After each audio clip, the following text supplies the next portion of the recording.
La Cité du Vatican à Rome. Le centre du monde pour 1,2 milliard de catholiques à travers le monde. Et lieu de résidence du guide des croyants, le pape. Dans cette cité renommée pour ses mystères et ses secrets, il est rare que les éminences accordent des entretiens. Je vous raconte tout. Vous choisirez dans mon récit les éléments qui vous sembleront les plus appropriés.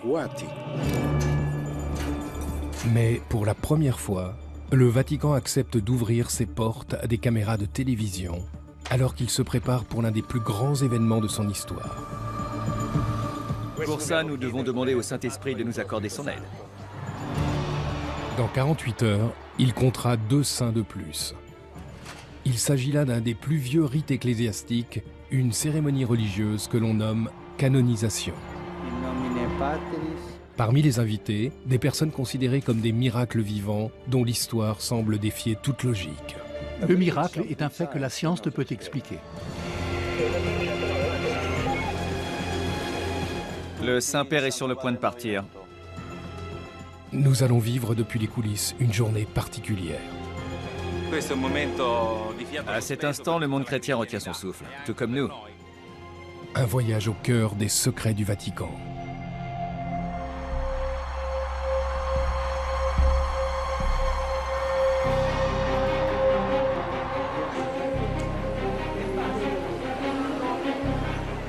Aujourd'hui, en reconnaissant leur vie vertueuse et leurs miracles restés inexpliqués, l'Église catholique va faire des papes Jean XXIII et Jean-Paul II des saints.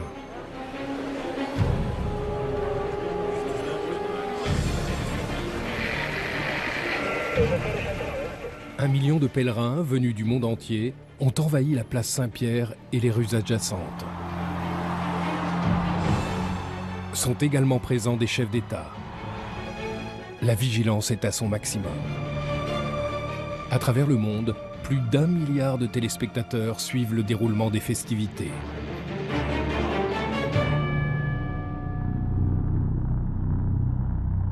Il y a 2000 ans, le fondateur de l'Église catholique, Saint Pierre, a été crucifié la tête en bas sur une colline des environs de Rome.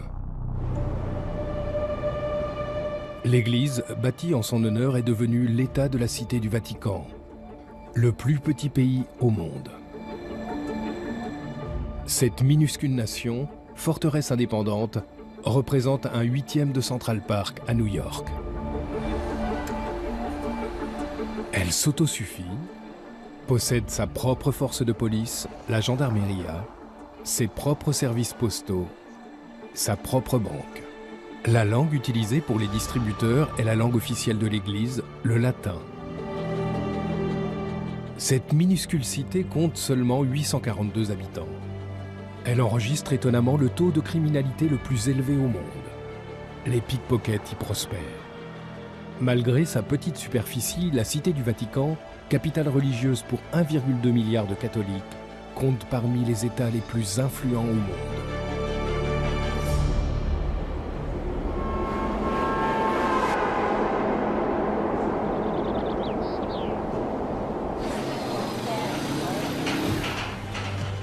Dans 48 heures, se tiendra un événement qui mettra en valeur nombre de réformes qui ont influencé l'Église ces dernières décennies.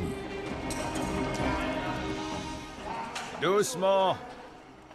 Restez au-dessous, soulevez-le doucement. Lors d'une cérémonie protocolaire, 2 grands réformateurs, le pape Jean XXIII et le pape Jean-Paul II, qui furent tous deux source de changement dans l'Église catholique, seront déclarés saints.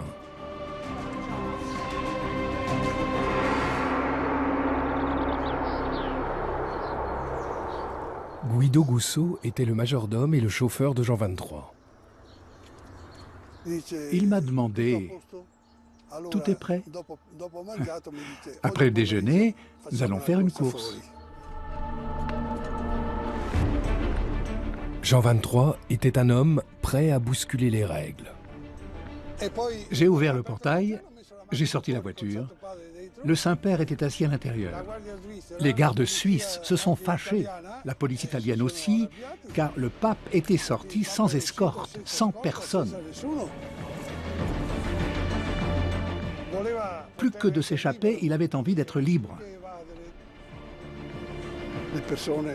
Il voulait rencontrer les gens, parler avec eux, connaître les personnes. En 1962, le pape Jean XXIII comprend que l'Église catholique doit être plus moderne. Tout au long des 2000 ans d'histoire de la chrétienté, d'importants conseils œcuméniques se sont tenus à huis clos lors desquels les sages ont débattu des mystères, du sens et de la mission de l'Église. Avec le Concile Vatican II, convoqué par Jean XXIII, l'approche de l'Église envers ses fidèles a changé. Parmi les réformes importantes, celle d'autoriser que la traditionnelle messe en latin puisse être dite dans des langues modernes.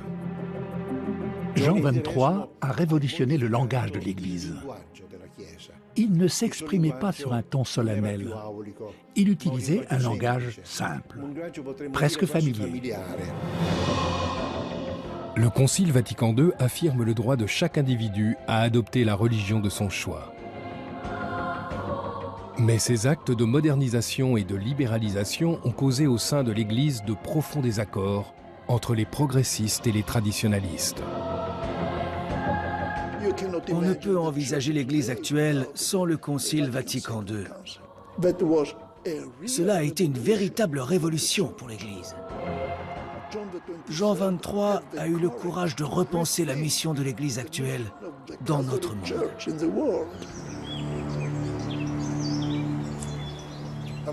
Le pape Jean XXIII était un homme qui avait les pieds sur terre. Il n'avait pas cet air hautain pour me dire « Je suis le pape et tu es mon chauffeur, mon domestique ». Après son élection, tout le monde au Vatican m'a dit « Devant le pape, il faut s'agenouiller, à genoux, à genoux ». Il a supporté cela seulement le premier jour. Ensuite, il m'a pris par la main et il m'a dit « On va faire un pacte, toi et moi. Je veux que tu te mettes à genoux. » Il a ouvert la porte de la petite chapelle, à genoux devant le Saint-Sacrement. Mais à moi, il te suffit de me baiser la main quand tu me croises le matin. Le soir, au moment de me dire bonne nuit, tu me fais à nouveau un baise-main. Mais ne t'agenouille plus devant moi, j'en ai assez de te voir comme ça. Alors je lui ai dit, votre sainteté, ici, on me dit de m'agenouiller devant le pape. Et il m'a répondu, mets-toi à genoux à l'église, pas devant le pape. Presque 20 ans plus tard, le pape Jean-Paul II porte cette nouvelle approche progressiste à travers le monde. Il se rend dans 129 pays. C'est le premier pape à être reçu à la Maison-Blanche. C'était sa vie. Prier pour toutes les nations du monde. Une prière géographique. Il connaissait par cœur tous les noms des pays. Il pouvait les énumérer l'un après l'autre. Par ses pensées et par ses actes, il vise à doter l'Église catholique d'une solide base politique et religieuse à travers le monde. Et par là même, il se fait bon nombre d'ennemis.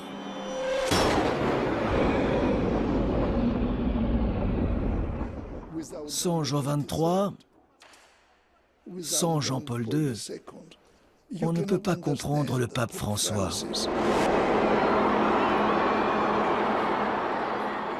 Élu le 13 mars 2013, le pape François poursuit les travaux de ses prédécesseurs. C'est le 266e pape Buonasera. Et le premier originaire d'Amérique latine. Et tout comme Jean XXIII et Jean-Paul II avant lui, il vise à conserver une relation forte entre l'Église catholique et ses fidèles. Aussitôt après son élection, il bouscule les traditions établies. Il refuse de résider dans les opulents appartements pontificaux. Il réorganise la direction de la Banque du Vatican décriée et institue une nouvelle façon de gouverner. Les intentions du pape François ne sont pas très bien accueillies par les éminences politiques du Vatican. Et la canonisation de ces deux réformateurs, le même jour, est vécue par certains comme un signe fort. Doucement, doucement, Antonio. Doucement. Un peu plus à droite. Le pape François déclarera saints ces deux papes en reconnaissant leur miracle. Les catholiques croient que le pouvoir divin s'incarne dans une poignée d'élus par le biais de l'accomplissement de miracles.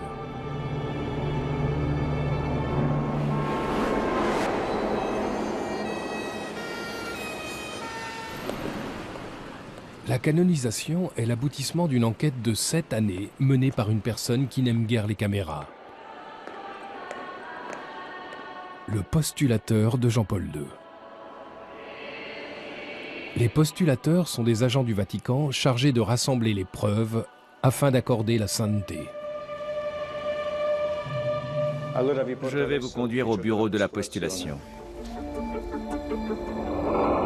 Son nom est Monseigneur Slavomir Oder. Atteindre la sainteté est une procédure mystérieuse. En premier lieu, le candidat doit être nommé par l'évêque local. En second lieu, le postulateur examine les vertus saintes et héroïques du candidat. Mais une chose l'intéresse par-dessus tout. La mission du postulateur est de veiller à l'apparition de ce signe donné par la divine providence qu'on appelle un miracle. Monseigneur Oder a reçu des lettres du monde entier écrites par des gens qui prétendent que Jean-Paul II a répondu miraculeusement à leurs prières. Au milieu de tout ce courrier, il cherche le fait inexplicable qui puisse défier tout raisonnement scientifique. Un miracle est un acte de Dieu, une manifestation de la grâce divine dans la réalité humaine qui défie toutes les lois de la science humaine. Quand l'Église reconnaît ce miracle, cela permet d'entamer le processus de béatification. Parmi des milliers de cas, un se démarque. Quelques mois seulement avant le tournage de ces images, la Française sœur Marie-Simon-Pierre était incapable de marcher. Alitée, atteinte de la maladie de Parkinson, elle implore par la prière l'aide de Jean-Paul II. 2 mois après le décès du pape, elle se lève de son lit et se remet à marcher. Cette incroyable guérison déconcerte les médecins. L'Église attribue officiellement ce miracle à Jean-Paul II. Ce qui rend possible sa béatification. Il est devenu bienheureux, c'est-à-dire glorifié. Il n'est plus qu'à un pas de la sainteté. Un seul miracle est nécessaire pour accéder à la béatification. Pour la canonisation, il est nécessaire d'avoir accompli un deuxième miracle. La veille de la canonisation, une invitée particulière, indispensable au rituel, arrive au Vatican. Voici Madame Floribette, la femme miraculée. L'Église catholique considère Floribette Moradiaz comme la preuve vivante d'un miracle de Jean-Paul II et la clé de la sainteté du pape. Un miracle est une source d'émerveillement. Il peut survenir des guérisons, des miracles spirituels ou des conversions que la science ne peut expliquer.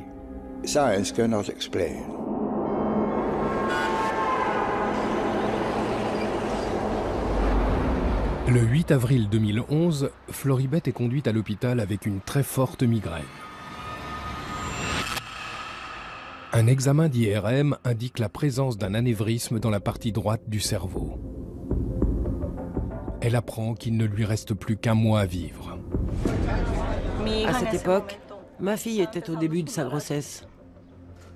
Je me rappelle que Gabriella m'a dit « Maman, tu dois te battre pour guérir. Je veux que tu connaisses mon bébé. »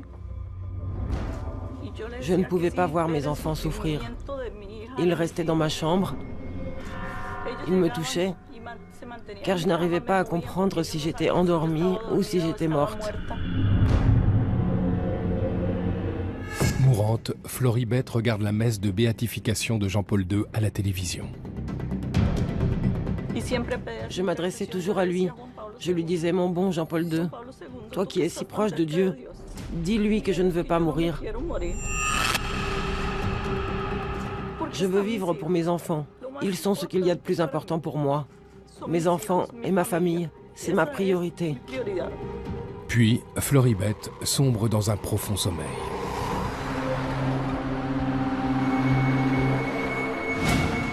Ce jour-là, je me suis réveillée à 8 h du matin en me sentant différente. J'ai entendu cette voix qui me disait « Lève-toi » et elle a répété « Lève-toi ». Sa santé s'est améliorée. Un nouvel examen d'IRM révèle que l'anévrisme a disparu. Jamais on n'a vu un anévrisme guérir spontanément. Le Vatican invite Floribet à Rome pour se soumettre à une batterie de tests. Dans le cas de Floribet, il y a eu une disparition complète de l'anévrisme cérébral que la science ne peut expliquer. D'un point de vue scientifique, cela ne pouvait pas se produire. S'il y a bien eu un anévrisme, rien ne semble pouvoir expliquer cette guérison. Quand la science ne peut pas aller au-delà et nous dit « on ne sait pas ce qui s'est passé », l'Église répond « nous on sait, c'est un miracle ».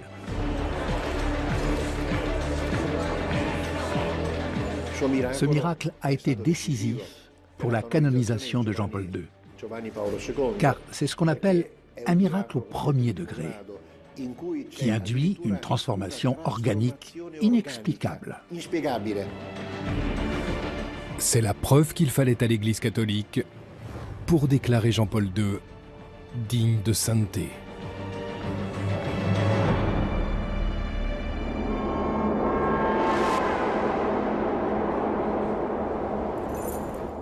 Le père Pavel Bénédict s'apprête à préparer un élément clé de la canonisation dans l'une des pièces les plus importantes du Vatican. C'est ici que sont conservées les reliques des saints. Les reliques des saints sont habituellement des petits fragments d'os. Il s'agit de fragments des corps de saints, des fragments de crâne, d'oreilles, de mains, de dents, qui ont été récoltés durant 2 millénaires. Voici un fragment d'os de Sainte Jeanne Jugan, une sœur qui a consacré sa vie aux pauvres et aux vieillards. Voici un fragment du corps de Saint Jean-Gabriel Père Board, un missionnaire français exécuté par les Chinois en 1840. Il a été torturé, attaché à une croix, puis tué par strangulation. Dans cette pièce sont conservées les reliques de 1400 saints. Nombre de martyrs chrétiens morts dans d'horribles conditions à cause de leur foi. Leurs restes sont aujourd'hui vénérés comme des objets saints. Les reliques des saints sont extrêmement importantes. Ce n'est pas une idée comme ça, c'est la réalité. Une relique donne une présence à ce qui n'est plus. Elle rend tangible la présence d'une personne morte il y a peut-être 3 ou 4 siècles. Pour les catholiques, ces fragments forment une partie du socle de leur foi. Ces reliques sont les signes d'une histoire vivante. D'habitude, je viens ici et je prie. Je prie les saints qui sont ici et qui nous ont précédés dans l'éternité. Je prie et je demande de l'aide.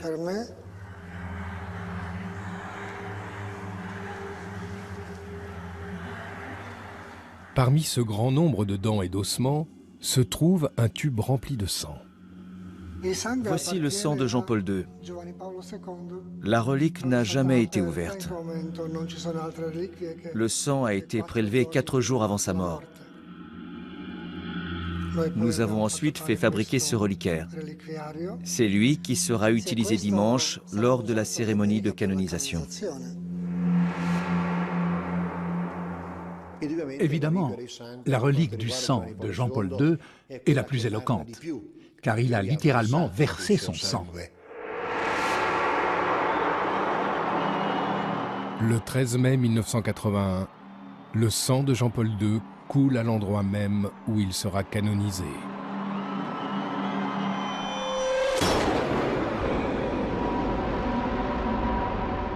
Soudain, on a entendu des coups de feu. Un inconnu tire à 2 reprises sur le pape. Il tombe dans les bras de son secrétaire particulier. Il a perdu beaucoup de sang. On a immédiatement décidé de le conduire à l'hôpital.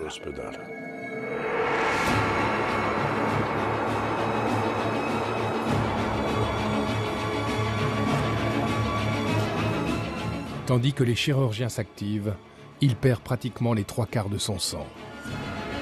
Pope John Paul II remains in surgery in a hospital in Rome. He's been in surgery now almost 3 hours. Les médecins n'entendaient presque plus battre son cœur.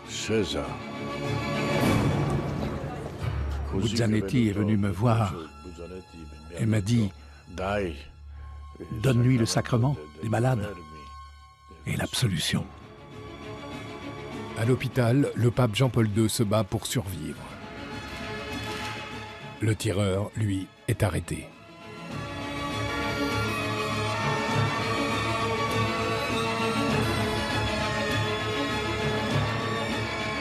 Tous les regards de la planète se tournent vers le Vatican.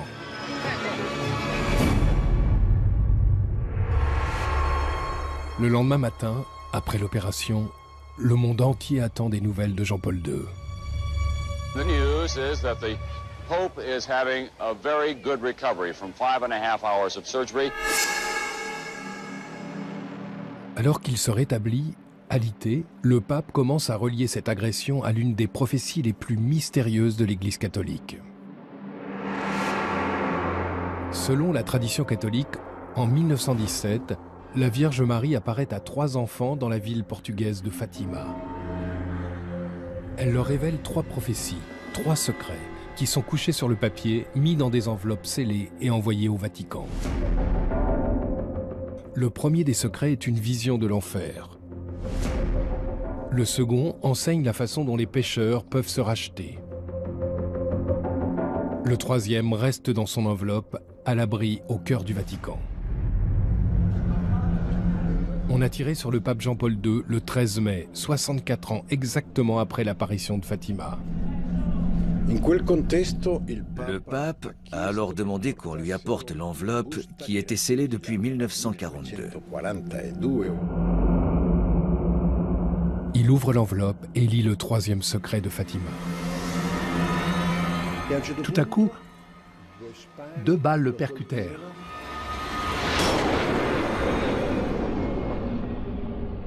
Et on eut l'impression que cet homme, vêtu de blanc, tombait et qu'il était mort. Il est évident que le pape a reconnu son histoire dans cette vision de Fatima. Le pape était intimement persuadé qu'il aurait dû mourir dans cet attentat et que la Vierge Marie lui avait sauvé la vie. Pour beaucoup de catholiques, cette prophétie est une preuve supplémentaire de la sainteté de Jean-Paul II et d'un destin guidé par la divine providence. Après la tentative d'assassinat sur la personne de Jean-Paul II, le Vatican a renforcé sa sécurité. Aujourd'hui, rien ne sera laissé au hasard.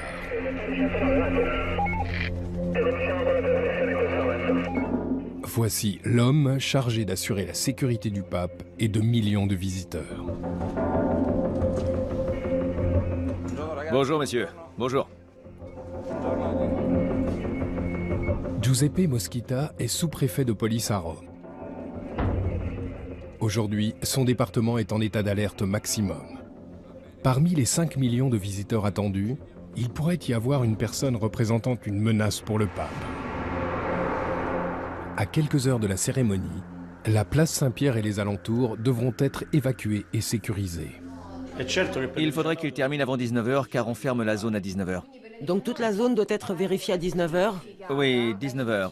Puis, vous pourrez reprendre la nuit et le matin. Oui, au moins jusqu'à 13h. Donc on continue.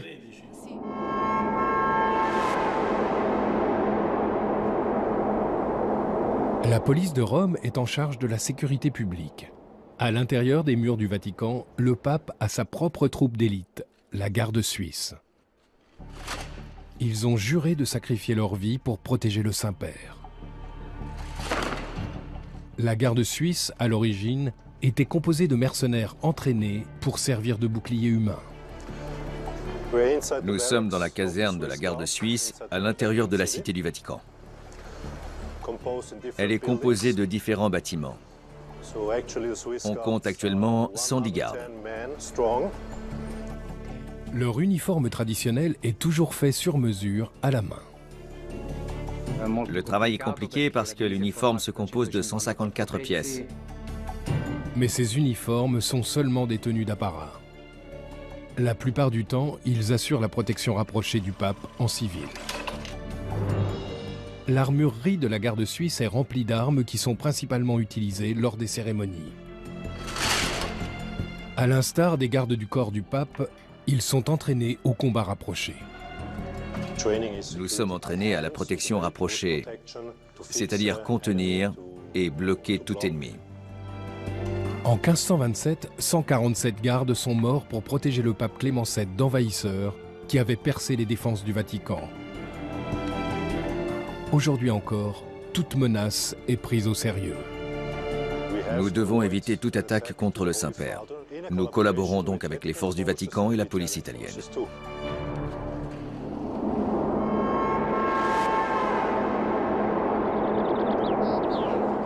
La police italienne, conduite par le sous-préfet Giuseppe Moschita, doit maintenant disperser les milliers de pèlerins de la place Saint-Pierre pour vérifier l'éventuelle présence d'une bombe.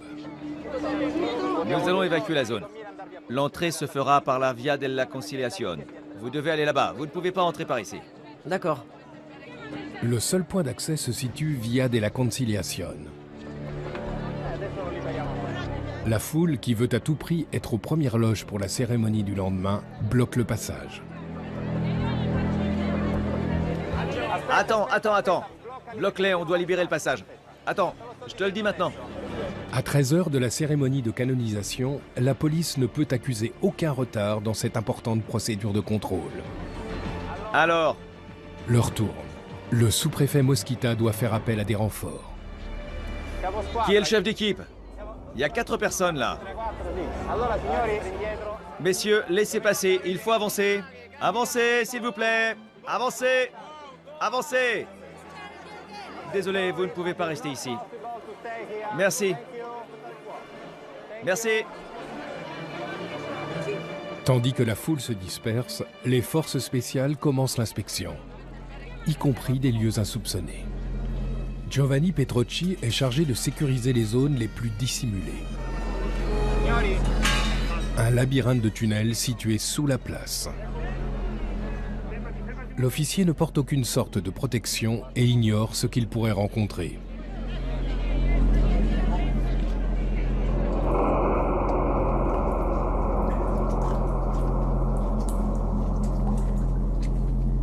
Nombre de tunnels sous la place Saint-Pierre et sous la basilique datent de l'époque romaine, soit plus de 2000 ans. Après la constitution de l'église, tout cela devient une nécropole souterraine où sont conservés les restes des premiers chrétiens et peut-être les ossements de Saint-Pierre lui-même. On vérifie qu'il n'y a rien de suspect. Rien qui puisse s'apparenter à un explosif.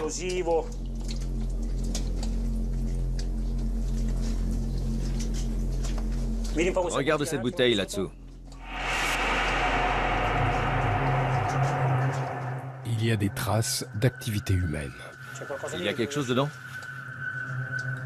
Non. Très bien.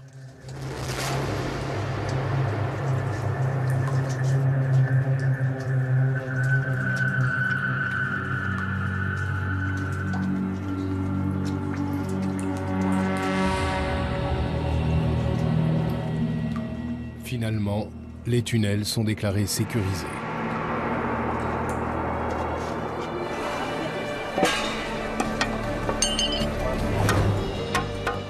Les accès sont scellés au fer à souder pour empêcher toute intrusion.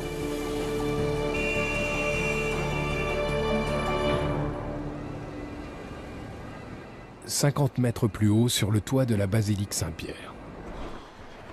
Nous y voilà. Andrea Benedetti, chef d'équipe des ouvriers de la basilique, vérifie une dernière fois qu'aucun intrus n'a pénétré dans ce tunnel de maintenance secret. À droite, nous avons le toit de la chapelle del Coro. Des caméras sont autorisées à filmer ici pour la première fois. C'est un privilège unique que d'avoir une telle vue de la basilique, loin du parcours habituel des touristes.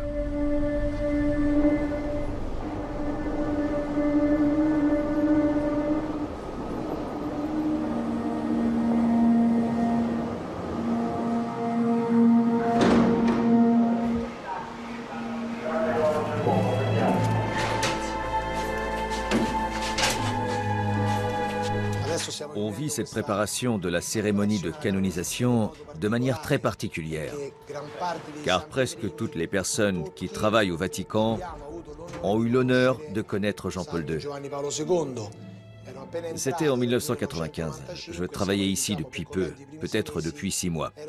Et j'étais de service devant la porte de la basilique avec un de mes collègues. Jean-Paul II est entré pour célébrer la première messe de Noël. On a eu l'honneur d'être présentés. Il nous a salués et la première chose qu'il m'a dite quand je suis allé le saluer, il m'a dit « Merci ». Je vous laisse imaginer l'émotion que j'ai ressentie.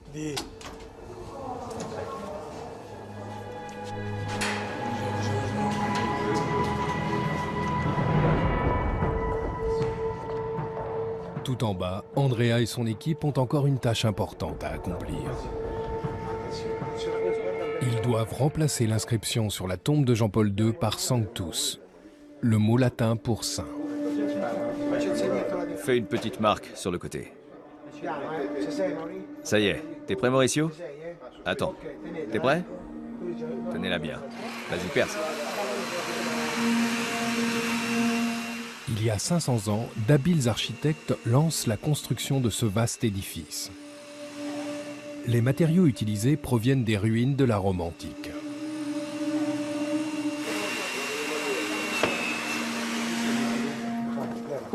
« 120 années seront nécessaires pour ériger la basilique. L'édifice n'a jamais cessé de subir des modifications. Les cales sont posées, la colle prend. Les ouvriers du Vatican prient pour le futur saint. Saint Jean-Paul II, priez pour nous. Puisse Dieu Tout-Puissant, par l'intercession de Saint Jean-Paul II, vous bénir et vous protéger au nom du Père, du Fils et du Saint-Esprit. Amen.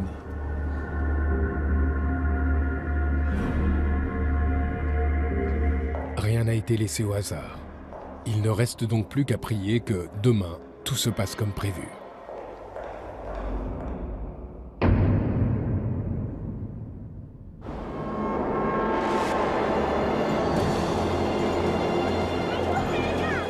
À 3 heures du matin, les portes de la place Saint-Pierre s'ouvrent.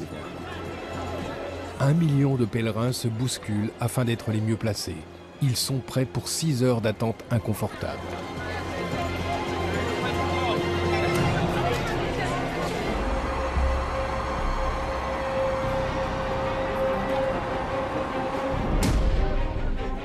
Aujourd'hui, en reconnaissant leur vie vertueuse et leurs miracles restés inexpliqués, l'Église catholique va faire des papes Jean XXIII et Jean-Paul II des saints.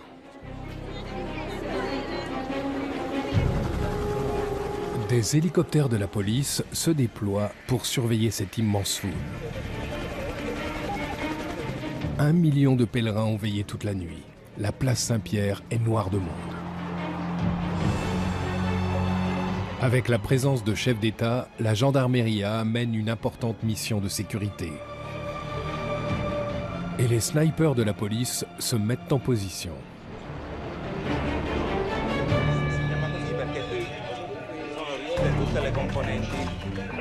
Il y a une très grande affluence. La place est pratiquement remplie depuis les premières lueurs de l'aube. Et depuis 2 heures, la Via della Conciliazione est remplie aussi. Les accès ont été fermés aux alentours de 8h30. C'est exact. Nous attendons maintenant le début de la cérémonie. Parfait. Parfait. Parfait, bien reçu. Là, ces gens sont en train de prendre un selfie. 1 million de visiteurs sont présents à Rome pour la cérémonie. Et plus d'1 milliard de personnes à travers le monde suivront le direct, relayé par satellite en haute définition et même en 3D. Pour le moment, tout se déroule comme prévu. J'espère que tout va bien se passer, que les caméras vont marcher, les satellites aussi. Pour ça, nous devons demander au Saint-Esprit de nous accorder son aide. Seul le CTV, le centre de télévision du Vatican, retransmet l'événement. Il exerce un contrôle strict de l'image publique de l'Église diffusée à travers le monde.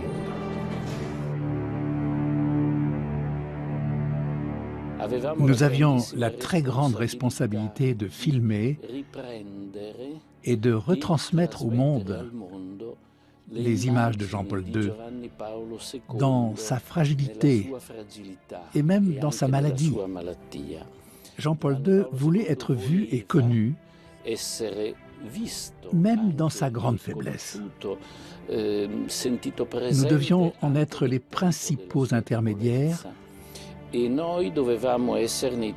par le biais de la télévision, avec beaucoup de respect et beaucoup d'amour.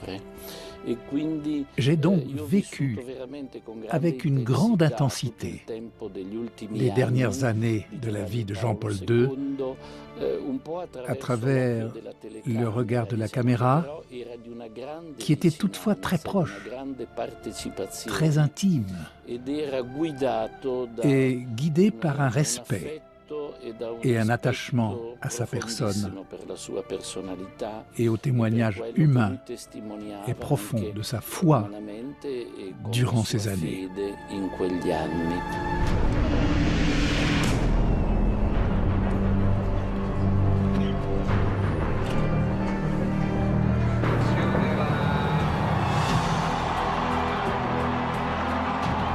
Un millier d'évêques venus du monde entier sont présents, ainsi que 150 cardinaux, les hommes les plus éminents du Vatican, 19 chefs d'État et 24 chefs de gouvernement, de l'Espagne au Honduras, de l'Irlande à l'Ukraine en passant par le Cameroun.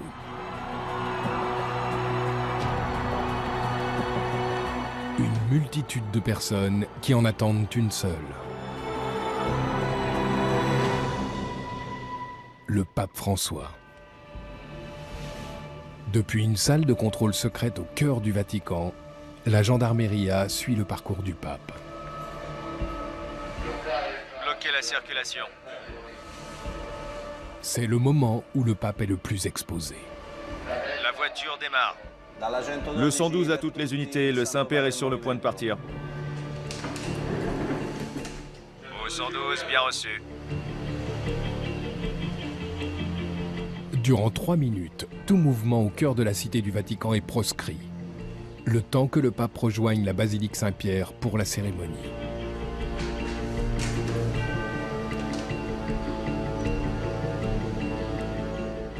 À cet instant, le monde chrétien retient son souffle, tout comme nous.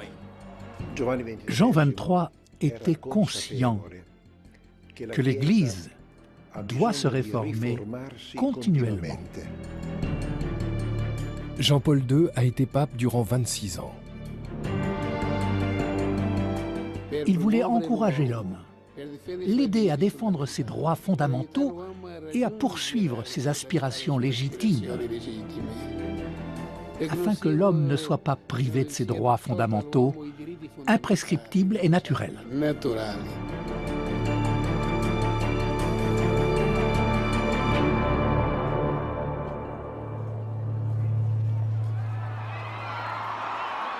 Avec l'arrivée du pape François, la longue attente prend fin.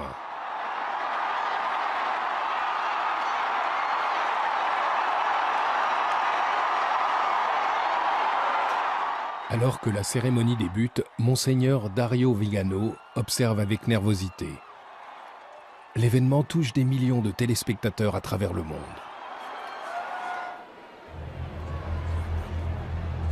Floribet Mora-Diaz, touchée par le miracle, s'approche. Elle a prié Jean-Paul II pour guérir l'anévrisme au cerveau qui, selon les médecins, allait la tuer. Elle porte une ampoule contenant le sang de Jean-Paul II, sa sainte relique. Elle présente l'ampoule au pape, qui la bénit d'un baiser. Pour les catholiques, cette relique est le symbole de la vie éternelle de Jean-Paul II. Le pape François lit la formule sacrée de la canonisation.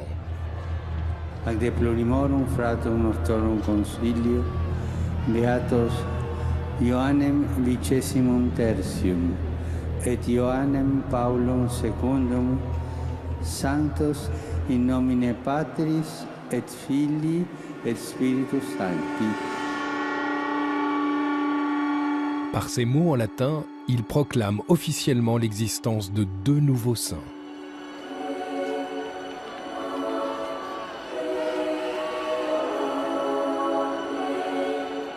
Le sang de Jean-Paul II et un fragment de peau de Jean XXIII seront conservés précieusement au sein du Vatican.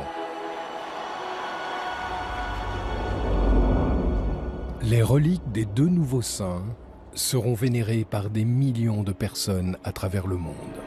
天父，借着圣若望23世的转导，求你终止仇恨和暴力的恶性循环。 Par l'intercession de Saint Jean-Paul II, suscite toujours la passion pour la dignité de l'homme.